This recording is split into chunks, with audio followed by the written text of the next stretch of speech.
Je suis rentré chez moi et j'ai trouvé toute ma famille en train de fixer mon mari et ma sœur dans un silence gênant. Mon père s'est levé avec un visage sérieux et a dit « Ma fille, assieds-toi, nous devons parler. » J'ai souri et j'ai répondu. Quelque chose qui les a tous laissés sous le choc. Je suis Amélia, 28 ans, et je viens d'entrer dans ma maison d'enfance pour trouver toute ma famille assise en parfaite formation dans le salon, comme s'ils organisaient une intervention.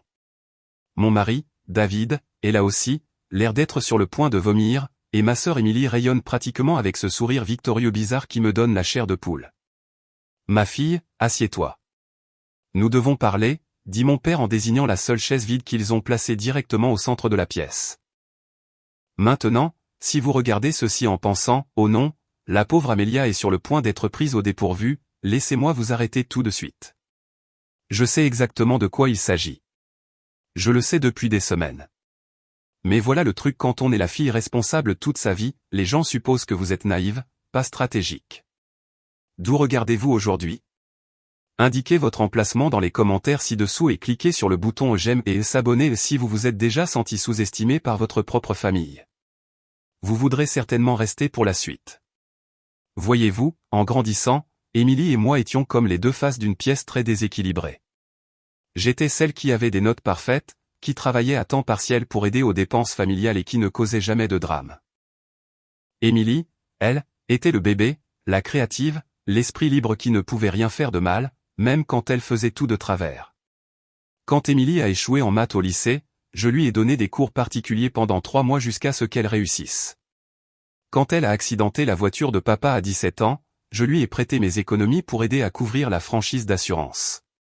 Quand elle a eu besoin d'un cosignataire pour son appartement parce que son crédit était nul, devinez qui s'est dévoué. C'était moi, Sainte Amélia, sainte patronne du nettoyage des dégâts des autres. Mais Émilie n'a jamais vu cela comme une aide. Elle voyait cela comme si je frimais, comme si j'étais l'enfant chéri, la faisant paraître mauvaise. L'ironie, c'est que je n'ai jamais été la préférée de maman et papa. Cet honneur appartenait à leur précieuse petite fille. J'étais juste la fiable, ce qui, en termes familiaux, signifie celle que l'on tient pour acquise. Le schéma était toujours le même, Émilie créait le chaos, je le réparais, et ensuite, d'une manière ou d'une autre, je finissais par être la méchante pour l'avoir fait se sentir inférieure. Selon la logique familiale, mon succès n'était en réalité qu'une autre façon d'être méchante envers ma sœur. Avance rapide jusqu'à l'année dernière, quand j'ai épousé David. Le doux et travailleur David, qui gérait un petit cabinet comptable et conduisait une Honda Civic raisonnable. Pas du tout le genre habituel d'Émilie. Elle optait généralement pour les artistes mauvais garçons et les musiciens qui présentaient bien sur les photos mais ne pouvaient pas garder un emploi. Mais quelque chose a changé à notre mariage. J'ai surpris Émilie en train de fixer David pendant notre première danse avec cette expression étrange que je n'avais jamais vue auparavant. Pas de bonheur pour sa sœur, pas même son ennui habituel lors des événements familiaux, quelque chose de plus affamé. Cela aurait dû être mon premier signal d'alarme. Mais vous savez ce qu'on dit sur le recul. Le truc avec Émilie, c'est qu'elle n'a jamais voulu rien qui lui appartenait. Elle ne veut que les choses qui appartiennent aux autres. Mais jouer quand nous étions enfants, mes amis au lycée, mon petit ami à l'université. Heureusement, celui-là n'a pas fonctionné de toute façon puisqu'il s'est avéré être un loser complet. Mais David était différent. David était à moi d'une manière qui comptait. Nous nous sommes rencontrés dans un café où je notais des copies. J'enseignais en CE2 à l'époque et il examinait des dossiers clients. Il a entamé une conversation sur la pile de fiches d'arithmétique que je corrigeais. Et d'une manière ou d'une autre, nous avons fini par parler pendant 2 heures de tout, de la politique éducative à son rêve de lancer son propre cabinet. David n'était ni tape à accent grave-l'œil ni dramatique. Il m'a apporté du café tous les matins pendant 3 mois avant de finalement me demander de sortir avec lui. Il se souvenait que j'aimais de sucre, sans crème. Il écoutait quand je me plaignais des parents difficiles et des coupes budgétaires. Il me faisait me sentir valorisé pour qui j'étais, pas pour ce que je pouvais faire pour lui. Quand je l'ai ramené à la maison pour la première fois, maman et papa étaient poliment impressionnés. Un homme responsable avec une carrière stable qui adorait clairement leur fille. Toutes les cases étaient cochées. Même Émilie semblait approuver, ce qui m'a honnêtement surprise car elle trouvait généralement mes choix ennuyeux. Il est vraiment mignon, a-t-elle dit ce soir-là alors que nous faisions la vaisselle. Je m'attendais à un stéréotype de comptable intello, mais il a ses magnifiques yeux verts. J'aurais dû prêter attention à la façon dont elle a dit « magnifique », comme si elle cataloguait ses traits pour référence future. Mais apparemment, j'étais trop occupé à être une épouse confiante pour remarquer que ma sœur déshabillait mentalement mon mari. Après notre mariage, les dîners de famille sont devenus cette danse bizarre où Émilie faisait des tentatives de plus en plus évidentes pour attirer l'attention de David. Rien que l'on puisse dénoncer directement, juste des câlins qui s'éternisent, des compliments sur sa chemise, demander son avis sur des choses dont elle ne s'était jamais souciée auparavant. David, tu es si intelligent avec l'argent. Peux-tu regarder mon budget et me dire où je me trompe? David, j'ai besoin du point de vue d'un homme sur ce type que je vois. Qu'en penses-tu, David? Toi et Amélia avez tellement de chance de vous être trouvés. J'espère trouver quelqu'un d'aussi merveilleux que toi un jour. Je l'ai mentionné à David une fois, prudemment, ne voulant pas paraître paranoïaque ou jalouse. Est-ce qu'Émilie agit bizarrement avec toi ces derniers temps? Il a ri. Elle est juste amicale. Je pense qu'elle est heureuse que tu aies trouvé quelqu'un qui te traite bien. Et peut-être que c'est ce que je voulais croire aussi, parce que l'alternative, que ma petite sœur ciblait systématiquement mon mari, était trop laide à envisager. Mais Émilie avait toujours été une collectionneuse des affaires des autres. Et maintenant, je commençais à réaliser que David pourrait bien être sa prochaine acquisition. Le vrai problème n'était même pas David, cependant. Le vrai problème était que notre famille avait passé 28 ans à apprendre à Émilie qu'elle méritait tout ce qu'elle voulait et à m'apprendre que mon travail était de m'assurer qu'elle l'obtienne. Cela allait devenir une leçon très coûteuse pour eux tous. Il y a 3 mois, j'ai commencé à remarquer de petits changements dans le comportement de David. Rien de dramatique, juste de petits décalages qui semblaient anormaux. Il a commencé à travailler tard plus fréquemment, citant de nouvelles exigences de clients qui nécessitaient des réunions en soirée. Son téléphone, qui traînait habituellement nonchalamment sur les comptoirs de cuisine et les tables basses, est devenu attaché en permanence à sa personne. Quand il vibrait pendant le dîner, il le regardait avec cette expression rapide, presque coupable, avant de le retourner face contre table. « Tout va bien au travail ?» demandai-je, et il hochait la tête trop vite. « Juste des trucs de la saison chargée. Tu sais comment c'est. » Sauf que je savais comment c'était. Et ce n'était pas ça. Le cabinet comptable de David était petit, axé principalement sur les entreprises locales et les déclarations fiscales individuelles. Il n'avait pas le genre de client à enjeux élevés qui nécessitait des consultations d'urgence le week-end. Ensuite, il y avait les dîners de famille.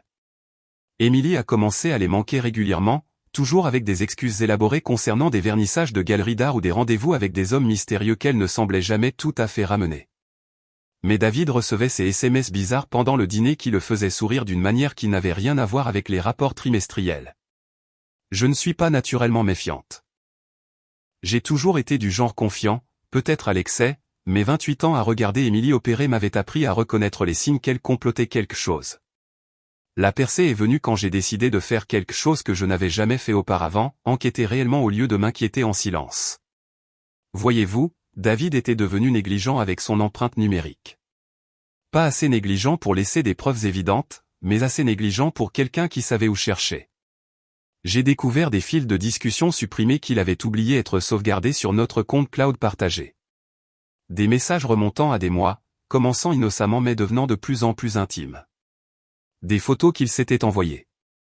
Des plans pour des rencontres secrètes pendant que j'étais au travail. Ce soir-là, je me suis assise dans notre chambre en fixant les preuves sur l'écran de mon ordinateur portable, sentant quelque chose de froid s'installer dans mon estomac. Mais au lieu de la dévastation à laquelle je m'attendais, j'ai ressenti tout autre chose. De la clarté. Pour la première fois de ma vie, je voyais la véritable dynamique de ma famille avec une vision parfaite. Émilie voulant ce que j'avais, David étant assez faible pour le lui donner, mes parents se préparant à me sacrifier pour garder leur précieux bébé heureux. Mais voici ce qu'aucun d'eux n'avait pris la peine de considérer. Sainte Amélia avait tranquillement construit sa propre vie. Pendant qu'il tenait ma fiabilité pour acquise, je suivais des cours de droit le soir. Pendant qu'il supposait que je serais toujours là pour réparer les dégâts de tout le monde, j'avais amélioré mes qualifications d'enseignante et postulé pour de meilleurs postes dans d'autres districts scolaires. Pendant qu'ils planifiaient leur trahison, je planifiais ma sortie. Il y a 3 semaines, j'ai accepté un poste dans une école privée à Seattle. Le travail venait avec une augmentation significative, des avantages complets et une prime à la signature. Je ne l'avais encore dit à personne parce que je voulais surprendre David avec la bonne nouvelle. Maintenant, j'avais d'autres projets pour cette information. J'ai fait des copies de tout. Messages récupérés, photos supprimées, dossier financier montrant David utilisant notre compte joint pour des achats suspects qui correspondaient parfaitement à la nouvelle garde-robe d'Émilie. Ensuite, j'ai appelé le cabinet d'avocats où je suivais des cours de parajuridique. Il s'avère que lorsque vous êtes marié depuis moins de 2 ans et que vous pouvez prouver l'adultère, vous avez beaucoup plus d'options que la plupart des gens ne le réalisent, surtout quand vous avez été très prudente pour garder certains actifs à votre nom uniquement. Il y a 2 semaines, je les ai enfin vus ensemble. J'ai dit à David que je dînais avec ma camarade de chambre de fac, Sarah, mais à la place, je me suis garé en face de l'immeuble d'Émilie et j'ai attendu. Effectivement, à 18h30, la Honda de David s'est arrêtée au bord du trottoir. Il est resté assis dans la voiture un moment avant de sortir, passant sa main dans ses cheveux comme il le fait quand il est nerveux. Puis, Émilie est apparue à sa porte portant une robe rouge que je n'avais jamais vue auparavant. Et la façon dont elle lui a souri m'a serré la poitrine, pas serré de chagrin, serré de colère. Ils ne sont pas allés loin, juste chez Romano, le petit restaurant italien où David et moi avions eu notre 3e rendez-vous. J'ai regardé par la fenêtre alors qu'Émilie se penchait par-dessus la table, touchant sa main pendant qu'elle parlait. David était complètement captivé, suspendu à chacune de ses paroles comme si elle révélait les secrets de l'univers au lieu de probablement se plaindre de son dernier drame. J'ai pris des photos, pas pour les preuves, j'en avais déjà plein, mais parce que je voulais me souvenir de ce moment, le moment où j'ai cessé d'être la victime de la famille et commencé à être tout autre chose. Sur le chemin du retour, j'ai appelé mon avocat. Je veux accélérer notre calendrier, lui ai-je dit. Et je veux ajouter quelque chose au document. La beauté d'être marié à un comptable est que David avait toujours géré nos finances. Il avait ouvert nos comptes joints, géré nos investissements, s'était occupé de toute la paperasse. Il était si fier de ses compétences en planification financière qu'il avait insisté pour s'occuper de tout. Ce que David n'avait pas réalisé, c'est qu'être marié à une institutrice de CE2 signifie être marié à quelqu'un qui lit tout très attentivement, surtout les contrats et les documents juridiques. Tous ces papiers qu'il m'avait demandé de signer au cours des 2 dernières années, ceux qu'il avait expliqués comme étant juste des trucs standards pour les impôts. J'avais lu chaque mot, et j'avais été très stratégique sur ce que je signais réellement par rapport à ce que je modifiais légèrement avant de signer. Il s'avère que mon salaire d'enseignante est peut-être modeste, mais la police d'assurance vie de ma grand-mère dont j'avais hérité et que j'avais investi judicieusement était tout sauf modeste. Le même héritage que j'avais utilisé pour aider David à lancer son entreprise, ce qui, selon nos papiers soigneusement rédigés, faisait de moi la principale actionnaire de son cabinet comptable. David pensait qu'il possédait son entreprise. Émilie pensait qu'elle volait le mari de quelqu'un d'autre. Ma famille pensait qu'elle avait affaire à la même fille paillasson qui avait toujours priorisé le bonheur des autres. Ils avaient tous tort. La semaine dernière, j'ai remis ma démission à l'école, avec effet immédiat, le travail à Seattle commençant le mois prochain.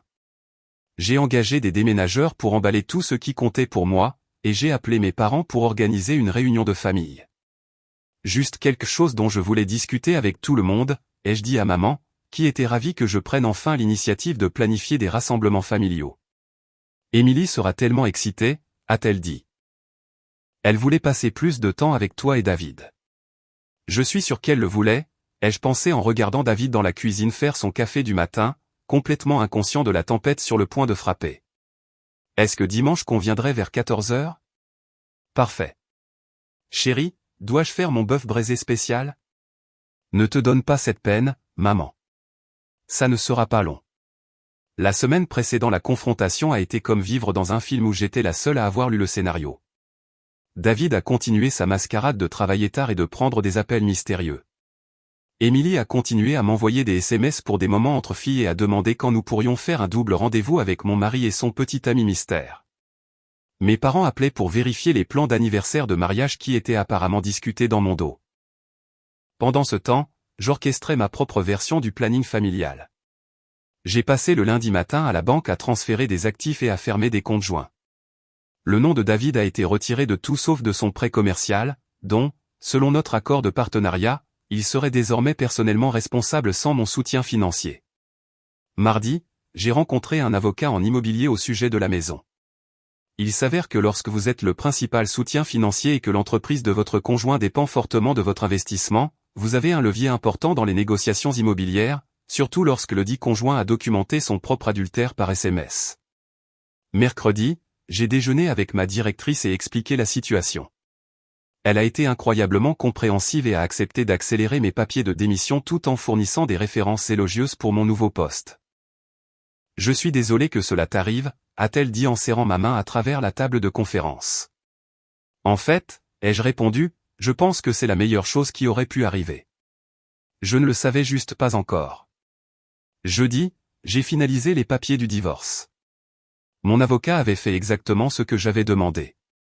Tout était net, légal et absolument dévastateur pour quiconque avait supposé que je disparaîtrais tranquillement.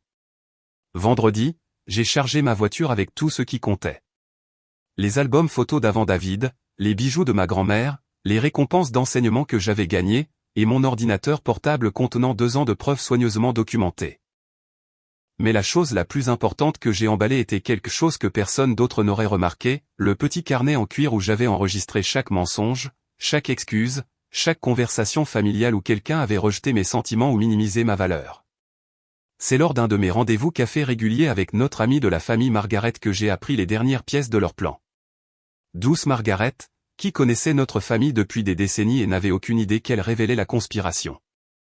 Elle a mentionné nonchalamment comment mes parents lui avaient demandé conseil sur des situations familiales délicates et si je semblais assez stable émotionnellement pour gérer des nouvelles difficiles. 28 ans à être la pensée secondaire de tout le monde m'avait appris à prêter attention aux détails que les autres manquaient. Je tenais les comptes sans même m'en rendre compte.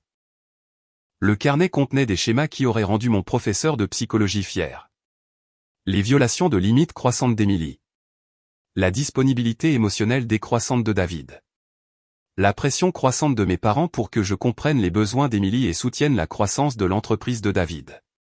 C'était comme regarder une campagne coordonnée conçue pour m'isoler de ma propre vie. Dimanche matin, je me suis réveillé en me sentant plus calme que je ne l'avais été depuis des mois.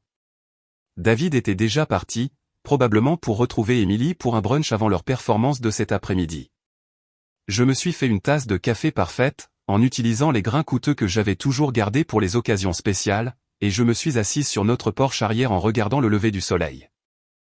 Dans quelques heures, ma famille se réunirait pour annoncer ce qu'ils pensaient être une nouvelle dévastatrice à leur Amélia fiable et prévisible.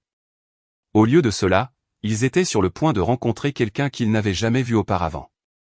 La femme qui avait tranquillement construit son propre empire pendant qu'il planifiait sa chute. J'ai regardé ma montre. Temps de se préparer pour le spectacle.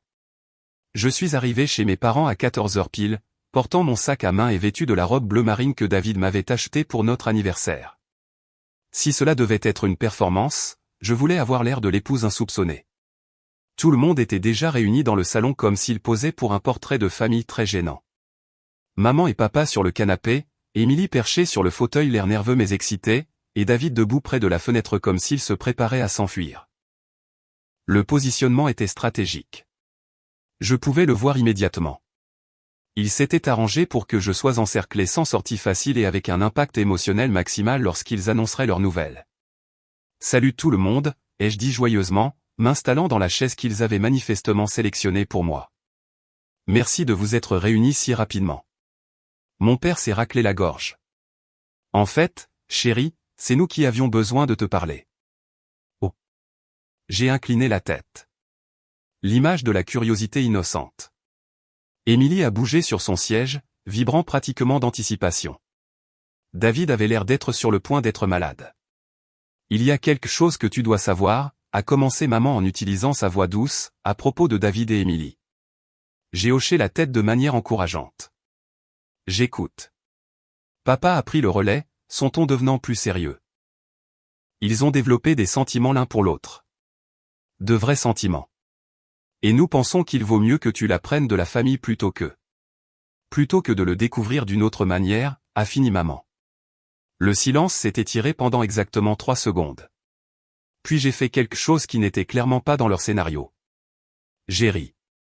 Pas un rire amer et hystérique. Un rire sincèrement amusé. C'est de ça qu'il s'agit, ai-je demandé en regardant autour de la pièce leur visage confus. Émilie a parlé pour la première fois. Amélia, je sais que c'est difficile à comprendre, mais parfois l'amour arrive tout simplement.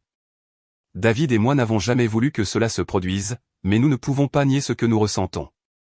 Elle avait manifestement répété ce discours. Papa s'est penché en avant avec l'expression qu'il portait pour expliquer pourquoi la dernière crise d'Émilie était en fait ma responsabilité à résoudre. Nous en avons parlé en famille, et nous pensons qu'Émilie et David sont mieux assortis. Émilie a besoin de quelqu'un de stable, et David a besoin de quelqu'un qui puisse apprécier son côté artistique. Depuis quand David a-t-il un côté artistique, me suis-je demandé. À moins de compter la comptabilité créative.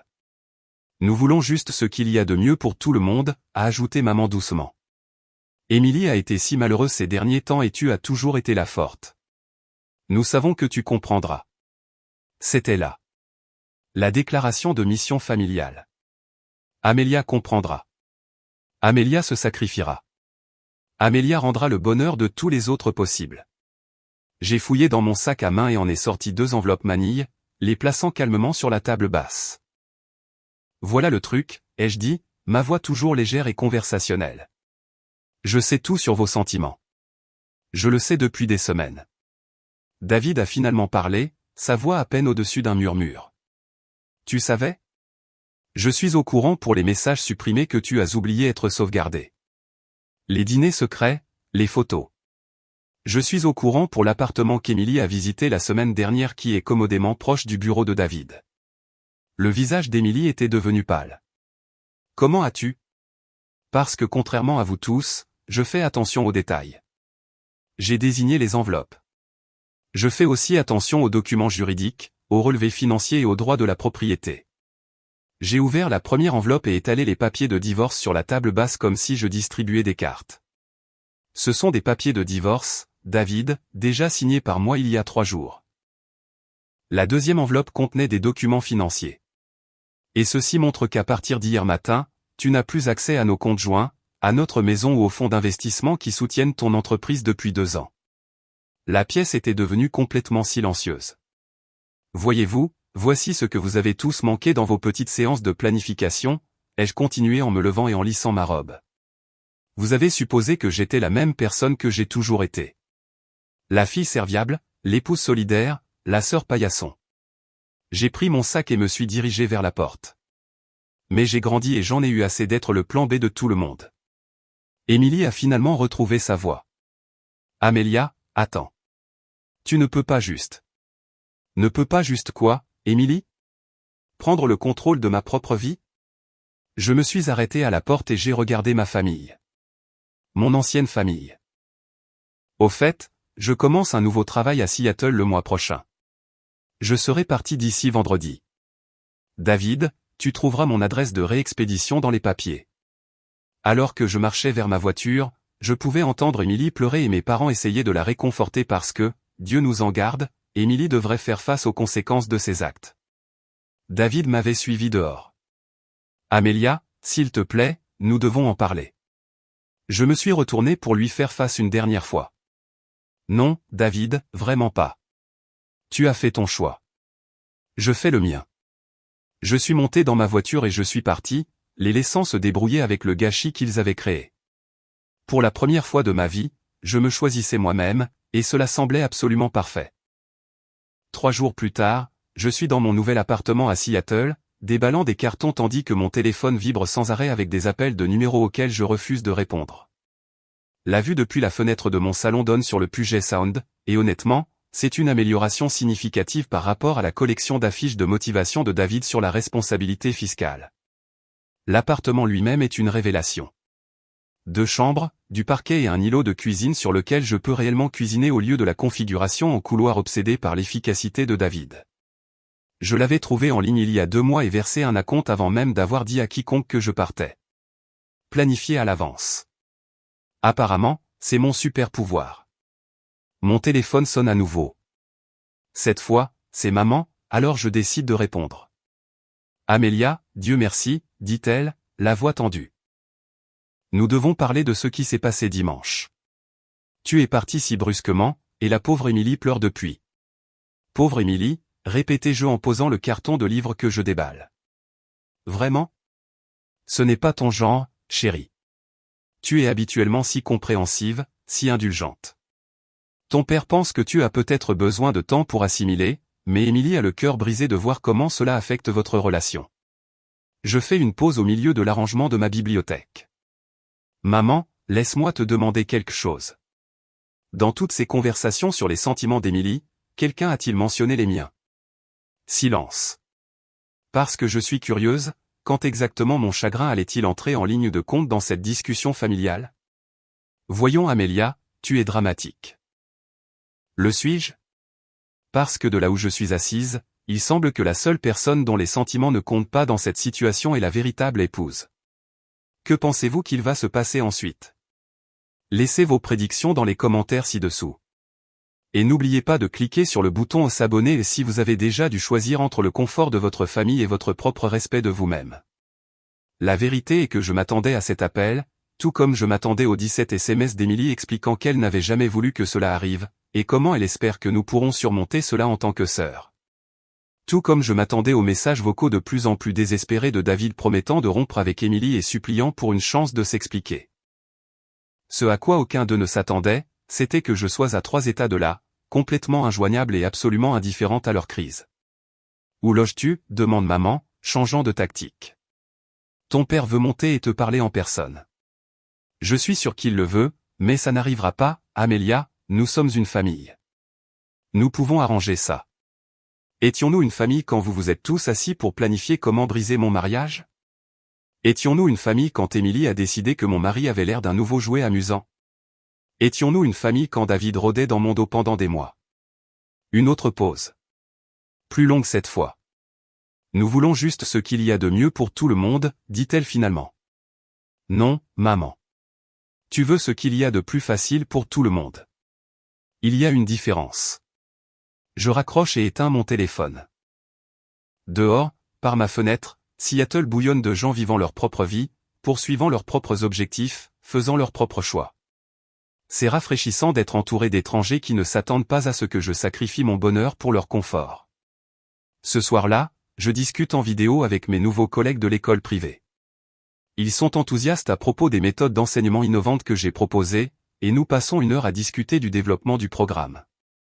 À quand remonte la dernière fois où quelqu'un dans ma famille a posé des questions sur mes intérêts professionnels? Honnêtement, je ne m'en souviens pas. À la fin de la semaine, David est passé à l'étape supérieure en se présentant à des endroits où il pense que je pourrais être. Malheureusement pour lui, je suis à 300 km de là, en train de boire un excellent café et d'explorer le marché de Pike Place. Mon téléphone affiche 43 appels manqués de sa part. J'en ai écouté exactement 0. Les messages vocaux, selon les transcriptions que mon téléphone fournit utilement, suivent un schéma prévisible. D'abord sont venues les explications, comment Émilie l'avait poursuivi. Comment il avait essayé de résister, comment c'est juste arrivé. Logique classique de tricheur. Se faire passer pour la victime de ses propres choix. Puis sont venues les promesses. Il romprait avec Émilie immédiatement.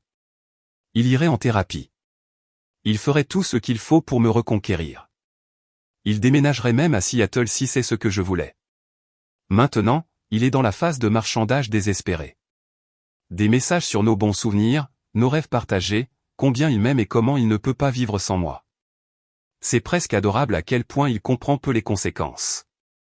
Ce matin, il a essayé une approche différente. Au lieu de m'appeler, il a appelé l'école où je travaillais, essayant d'obtenir mon adresse de réexpédition. Mon ancienne directrice, bénie soit-elle, lui a dit qu'elle n'avait aucune idée d'où j'étais allé. Elle m'a aussi appelé pour me prévenir, c'est ainsi que j'ai appris que David a apparemment pris une semaine de congé pour se concentrer sur le sauvetage de son mariage. Dommage que son mariage se soit terminé au moment où il a décidé que ma sœur était plus intéressante que sa femme. Je déjeune dans un restaurant au bord de l'eau quand mon téléphone sonne avec un numéro inconnu de Seattle. Contre mon meilleur jugement, je réponds. Amélia, Dieu merci. C'est David. S'il te plaît, ne raccroche pas, je prends une gorgée de mon vin. Un charmant Pinot Grigio qui coûte plus cher au verre que ce que David dépense habituellement pour une bouteille entière. Comment as-tu eu ce numéro? J'ai engagé un détective privé. Amélia, nous devons parler. Je prends l'avion pour venir ce soir. L'audace est époustouflante. Tu as engagé un détective privé pour traquer ton ex-femme? Tu n'es pas mon ex-femme. Nous sommes toujours mariés. Seulement jusqu'à ce que les papiers soient finalisés, ce qui devrait être n'importe quel jour maintenant puisque tu as été si coopératif pour tout signer. Je n'ai rien signé. Je fais une pause, mon verre de vin à mi-chemin de mes lèvres. Pardon? Je ne signe pas les papiers de divorce. Je me bats pour ça, Amelia. Je me bats pour nous. Maintenant, je ris, et le couple à la table voisine jette un coup d'œil curieux. David, tu peux te battre autant que tu veux. Tu as commis l'adultère avec ma sœur. Dans la plupart des États, y compris Washington où je réside maintenant, cela rend le divorce assez simple. Mais je t'aime. Tu as une drôle de façon de le montrer. Emily était une erreur. Une énorme erreur. J'étais confus, flatté par l'attention, et j'ai fait des choix terribles, mais ça ne change pas ce que je ressens pour toi. Je fais signe au serveur pour un autre verre de vin. Cette conversation nécessite de l'alcool. David, laisse-moi t'expliquer quelque chose. Quand tu as décidé de coucher avec ma sœur, tu ne m'as pas seulement trompé. Tu as participé à une conspiration familiale conçue pour m'humilier. Tu t'es assis dans des séances de planification secrète sur la façon d'annoncer la nouvelle. Tu as répété des discours sur le fait que l'amour ne peut pas être contrôlé. Silence à l'autre bout. Pensais-tu vraiment que je ne découvrirais pas les réunions de famille? Que Emily demandait conseil à maman et papa sur la façon de voler le mari de quelqu'un? Que papa faisait des recherches sur le droit du divorce pour s'assurer qu'Emily ne serait pas tenue légalement responsable de l'adultère? Comment as-tu? Parce que contrairement à toi, David, je fais attention. Et contrairement à Emily, je ne suppose pas que tout le monde autour de moi est stupide. Ce que David ne sait pas, ce qu'aucun d'eux ne sait, c'est que je documente tout depuis des mois. Pas seulement la liaison, mais toute la dynamique familiale qui l'a rendue possible. J'ai des enregistrements de conversations avec l'amie de la famille, Margaret, où mes parents discutaient de la façon dont Emily mérite quelqu'un qui apprécie vraiment sa créativité et comment David pourrait être gâché avec quelqu'un d'aussi pratique qu'Amelia. J'ai des captures d'écran de SMS d'Emily demandant conseil à notre cousine sur la façon de savoir si un homme est heureux dans son mariage et si certaines personnes sont simplement mieux assorties. J'ai des dossiers financiers montrant comment David a utilisé nos économies communes pour acheter des cadeaux à Emily, y compris la robe rouge que je l'ai vue porter chez Romano. Le plus accablant de tout, j'ai des séquences vidéo de la caméra de sécurité que David avait suggéré d'installer dans notre cuisine pour des raisons de sécurité. Des heures d'Emily visitant notre maison pendant que j'étais au travail, fouillant dans mes affaires personnelles, et oui, étant très intime avec mon mari dans ce qui était notre espace commun. La caméra était l'idée de David, en fait. Il l'avait suggéré après le cambriolage de la maison d'un voisin. Il a juste oublié que les caméras de sécurité enregistrent tout le monde, y compris les maris infidèles et leurs complices. En ce moment, Emily découvre qu'obtenir ce qu'elle voulait n'est pas tout à fait le conte de fées qu'elle avait imaginé. Selon les appels de plus en plus frénétiques de ma mère, auxquels j'ai commencé à répondre juste pour le divertissement, Emily s'attendait à entrer sans heurts dans ma vie. Elle avait imaginé des dîners romantiques dans ma maison, dormir dans mon lit, jouer à la maison avec David pendant que tout le monde célébrait leur grande histoire d'amour. Au lieu de cela, David est fauché. Voyez-vous, Emily n'a jamais pris la peine de demander quels étaient nos arrangements financiers. Elle a supposé que parce que David possédait un cabinet comptable, il devait être riche. Elle ne savait pas que son entreprise dépendait entièrement du capital d'investissement que j'avais hérité de ma grand-mère. Elle ne savait pas non plus que j'avais progressivement retiré ce soutien au cours du mois dernier, transférant des actifs et fermant des comptes pendant que David était trop distrait par sa liaison pour le remarquer. La maison? À mon nom, grâce à un contrat prénuptial soigneusement rédigé que David avait signé sans le lire attentivement. On pourrait penser qu'un comptable serait plus prudent avec les documents financiers, mais apparemment, l'amour fait que les gens se soucient moins de la paperasse. Les paiements de la voiture? Automatiquement déduits d'un compte qui n'existe plus. Le prêt commercial? Désormais la responsabilité personnelle de David sans cosignataire et sans soutien financier. Emily pensait gagner un prix. Au lieu de cela, elle a eu un ex-mari infidèle avec une entreprise en faillite et une montagne de dettes. Mon téléphone vibre avec un SMS de ma cousine Rachel, qui me tient au courant du drame familial. Emily est retournée vivre chez tes parents. David dort sur leur canapé depuis 3 jours. Ta mère m'a demandé si je pensais que tu envisagerais une thérapie familiale. Je réponds, dis à maman que j'envisage d'obtenir une ordonnance restrictive s'il n'arrête pas d'appeler. Cet après-midi-là, je reçois un email de l'associé de David, quelqu'un que je connais depuis des années. Il est professionnel mais direct. David a manqué 3 réunions clients cette semaine, et ils sont inquiets pour la stabilité du cabinet. Serais-je disposé à discuter de la transition de mon investissement? Je transfère l'email à mon avocat avec une note, s'il vous plaît, gérez ça.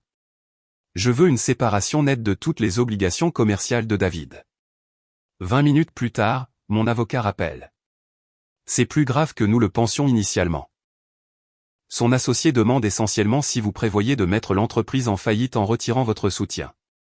Je ne prévois rien d'autre que de protéger mes actifs. Si David ne peut pas faire tourner son entreprise sans mon argent, c'est son problème à résoudre. L'associé propose de racheter votre part avec une prime significative. Il veut préserver le cabinet. Je considère cela en regardant les ferries traverser le détroit devant ma fenêtre. Contre-offre. Je vends, mais je veux un droit de premier refus s'il décide un jour de vendre le cabinet lui-même. Et je veux que tous les contrats clients qui mentionnent mon nom ou mon investissement soient annulés immédiatement. Vous vous assurez essentiellement que David n'ait aucune prétention sur vos contributions. C'est exactement ce que je m'assure. Le soir même, j'ai un chèque de banque pour plus d'argent que David n'en a gagné en 2 ans. Son associé était motivé. Apparemment, l'effondrement de David affecte leur réputation auprès des clients. Je dépose le chèque sur mon nouveau compte bancaire à Seattle et note mentalement d'envoyer une carte de remerciement à Emily. Son égoïsme vient de me rendre financièrement indépendante. 2 semaines après le début de ma vie à Seattle, je m'installe dans des routines qui semblent plus authentiques que tout ce que j'ai vécu dans mon mariage. Café du matin au café local où le barista connaît ma commande. Promenade du soir au marché de Pike Place.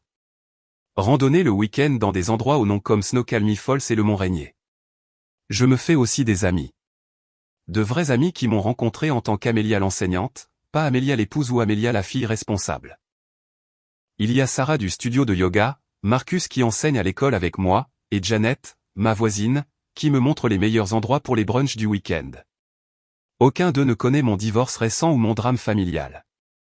Pour eux, je suis juste une femme qui a déménagé à Seattle pour un nouveau départ. C'est rafraîchissant d'être vu comme une personne entière au lieu d'être le personnage secondaire de quelqu'un. Les appels de la famille ont diminué mais n'ont pas cessé complètement. Hier soir, papa a essayé une nouvelle approche. Ta mère pleure tous les jours depuis que tu es parti, a-t-il dit, la voix lourde de déception. Elle ne comprend pas comment tu as pu juste disparaître de nos vies comme ça. Je n'ai pas disparu, papa. J'ai déménagé. Les gens font ça. Pas sans dire à leur famille où ils vont. Je vous ai dit où j'allais. J'ai dit que je partais pour Seattle. Le fait que vous ne m'ayez pas prise au sérieux n'est pas mon problème. Mais tu ne nous as pas donné une chance d'arranger les choses. Emily a fait une erreur, mais c'est la famille. David a fait une erreur, mais le mariage c'est le pardon. Je m'arrête au milieu de l'arrosage de mes nouvelles plantes. Des plantes grasses qui peuvent survivre même si je les oublie parfois, contrairement aux orchidées nécessitant beaucoup d'entretien que David insistait toujours pour que nous gardions. Papa, laisse-moi te demander quelque chose. Si j'avais trompé David avec le petit ami d'Emily, serais-tu en train de l'appeler en ce moment pour lui demander de me pardonner au nom de la famille? Longue pause. C'est différent. Comment? Tu n'es pas le genre de personne qui ferait ça. Exactement. Je ne suis pas le genre de personne qui trahit les gens que je suis censé aimer. Alors pourquoi me demandes-tu d'accepter ce comportement de la part de gens qui prétendent m'aimer parce que la famille signifie surmonter les situations difficiles? Non, papa. La famille signifie ne pas créer de situations difficiles en couchant avec le mari de sa sœur. Je raccroche avant qu'il ne puisse répondre. La vérité est que je ne suis plus en colère. Être en colère impliquerait que j'attendais mieux d'eux et j'ai réalisé que je me préparais à la déception en attendant d'eux qu'ils me valorisent comme je les valorisais. Emily a toujours été égoïste. David a toujours été faible. Mes parents ont toujours priorisé les sentiments d'Emily sur les miens. J'étais la seule qui a changé. J'ai juste arrêté de l'accepter. Ce matin, j'ai reçu un visiteur inattendu à l'école. David, l'air hagard et désespéré, a réussi à convaincre le secrétariat qu'il était mon mari et avait besoin de me voir d'urgence. « Tu ne peux pas te cacher de moi pour toujours », a-t-il dit quand je suis arrivé dans le hall. Je ne me cache pas. Je vis. Il y a une différence. Je t'appelle depuis des semaines. Et je t'ignore depuis des semaines. Certains pourraient appeler ça un schéma. Il a regardé autour du hall, observant les œuvres d'art coûteuses et le mobilier moderne de mon nouveau lieu de travail. C'est une belle école, bien plus belle que là où tu enseignais. Oui, ça l'est. Il s'avère que lorsque tu arrêtes d'accepter les miettes que les gens t'offrent, de meilleures opportunités deviennent disponibles. J'ai conduit 18 heures pour arriver ici, Amélia. Le moins que tu puisses faire est de m'écouter. J'ai regardé ma montre. Tu as 5 minutes. J'ai rompu avec Émilie complètement. J'ai déménagé de chez tes parents. Je suis en thérapie. Je ferai tout ce qu'il faut pour prouver que je suis sérieux pour réparer ça. David, tu ne peux pas réparer ça. Ce n'est pas un problème à résoudre. C'est un choix que tu as fait. Tu as choisi Émilie plutôt que moi. Tu as choisi la tromperie plutôt que l'honnêteté. Tu as choisi de participer à mon humiliation. Il n'y a pas de retour en arrière sur ces choix. Mais je t'aime. Non, tu ne m'aimes pas. Tu aimes l'idée de moi, l'épouse qui rendait ta vie pratique, qui soutenait ton entreprise, qui ne remettait jamais en question tes choix. Mais la vraie moi, la femme avec ses propres pensées, sentiments et limites. Tu n'as jamais pris la peine d'apprendre à la connaître. La sécurité approchait. Apparemment, ma voix élevée avait attiré l'attention. Si tu m'aimes, ai-je dit doucement, signe les papiers de divorce et laisse-moi avancer dans ma vie. Pour la première fois depuis que tout ce gâchis a commencé, David a semblé enfin comprendre que j'étais sérieuse. Et si je ne peux pas te laisser partir, a-t-il demandé. Alors tu découvriras que ce que tu ne peux pas laisser partir n'a jamais été à toi pour commencer. La confrontation finale a eu lieu 3 semaines plus tard, et ce n'était pas avec David. Émilie s'est présentée à mon appartement à l'improviste un samedi matin, ayant réussi à convaincre notre cousine Rachel, qui était proche d'Émilie depuis l'enfance et ressentait apparemment encore une loyauté mal avisée envers elle, de lui donner mon adresse. J'ai ouvert la porte pour la trouver debout dans mon couloir, semblant plus petite et moins confiante que je ne l'avais jamais vue. Nous devons parler, a-t-elle dit sans préambule. J'ai envisagé de lui fermer la porte au nez, mais la curiosité l'a emporté. Entre. Elle est entrée dans mon salon et a immédiatement commencé à pleurer. Pas les larmes dramatiques pour attirer l'attention qu'elle avait perfectionnée enfant, mais de véritables sanglots épuisés. J'ai tout gâché, a-t-elle dit en s'effondrant sur mon canapé. David, notre famille, ta vie. J'ai tout détruit. Je me suis versé du café et je ne lui en ai pas proposé. Oui, tu l'as fait. Je pensais que si je pouvais juste avoir ce que tu avais, je me sentirais enfin assez bien. Mais David n'est pas. Il n'est pas l'homme que je pensais qu'il était quand il était avec toi. Que veux-tu dire? Il est faible, Amélia. Il est en manque d'affection et collant, et il ne cesse de parler de combien tu lui manques. Il ne veut pas de moi. Il te veut toi. Et il se contente de moi parce que je suis la chose la plus proche qu'il puisse obtenir. Je me suis assise en face d'elle en étudiant son visage. Et comment cela te fait-il sentir? Comme une idiote. Comme si j'avais jeté ma relation avec ma sœur pour un homme qui ne veut même pas vraiment de moi. Pendant un moment, j'ai presque eu pitié d'elle. Presque. Mais ensuite, je me suis souvenu de 28 ans de ce schéma exact. Émilie créant le chaos, faisant face aux conséquences et s'attendant à ce que je répare tout. Émilie, puis-je te demander quelque chose? Quand as-tu décidé que tu voulais David? Elle s'est essuyé le nez avec sa manche. À ton mariage, en te regardant danser avec lui, en voyant à quel point tu avais l'air heureuse. Je voulais ça. Je voulais que quelqu'un me regarde comme il te regardait. Alors, tu as décidé de le prendre. Je pensais que je tombais amoureuse de lui. Je me suis convaincu que c'était le destin ou la fatalité ou quelque chose de romantique comme ça. Mais ce n'était pas de l'amour. C'était de l'envie. Elle a hoché la tête misérablement. J'ai toujours été jalouse de toi, de tes notes, de ton succès, de la fierté de maman et papa pour tes réussites. Même quand ils me faisaient des éloges, je savais que c'était différent. Tu gagnais leur respect. J'obtenais juste leur indulgence. C'était la conversation la plus honnête qu'Émilie et moi ayons jamais eue. Donc, quand je me suis mariée et que j'ai eu l'air vraiment heureuse pour la première fois depuis des années, tu n'as pas pu le supporter. J'ai détesté ça. J'ai détesté que tu aies quelque chose que je voulais, et j'ai détesté que tu le mérites plus que moi. Je me suis adossé à ma chaise, traitant cet aveu. Émilie, comprends-tu que David n'a jamais été le vrai prix? Que veux-tu dire? Le prix était la vie que je m'étais construite, le respect que j'avais gagné par mon travail, la sécurité financière que j'avais créée grâce à une planification minutieuse, les compétences relationnelles que j'avais développées en étant un être humain décent. David était juste David, une personne qui se trouvait faire partie de cette vie. Je ne comprends pas, tu ne peux pas voler le bonheur de quelqu'un d'autre, Émilie. Tu ne peux voler que les choses qui représentent leur bonheur, et ces choses sont sans valeur sans la fondation qui les a créées. Elle a regardé autour de mon appartement. La vue, les beaux meubles, la preuve d'une vie bien vécue. Tu as l'air heureuse ici. Je suis plus heureuse que je ne l'ai été depuis des années sans David parce que j'ai finalement arrêté d'attendre que les autres décident de ce que je mérite. Nous sommes restés assises en silence pendant quelques minutes tandis qu'Émilie continuait de pleurer doucement. Y a-t-il une chance que tu puisses un jour me pardonner? A-t-elle finalement demandé. J'ai considéré la question sérieusement. Je ne sais pas. Mais Émilie, même si je pouvais te pardonner, je ne pense pas que je pourrais un jour te faire confiance à nouveau. Et sans confiance, quel genre de relation aurions-nous? Alors c'est fini? Nous ne serons plus jamais sœurs? Nous n'avons jamais vraiment été sœurs, Émilie. Nous étions juste deux personnes qui ont grandi dans la même maison. Les sœurs se protègent mutuellement. Les sœurs célèbrent les succès de l'une et l'autre. Les sœurs n'essaient pas systématiquement de détruire la vie de l'autre. Elle s'est levée pour partir, semblant vaincue d'une manière qui m'aurait ému il y a quelques mois. Pour ce que ça vaut, a-t-elle dit à la porte, je suis fière de toi. Pour la première fois, tu t'es choisi toi-même plutôt que les sentiments de tout le monde. J'ai toujours pensé que tu étais faible, mais nous quitter a demandé plus de force que je n'en aurais jamais. Après son départ, je me suis assise sur mon balcon en regardant l'eau et en pensant au pardon. Peut-être qu'un jour je pardonnerai à Émilie et David et mes parents. Mais le pardon serait pour mon bénéfice, pas le leur. Et cela ne signifierait pas les laisser revenir dans ma vie.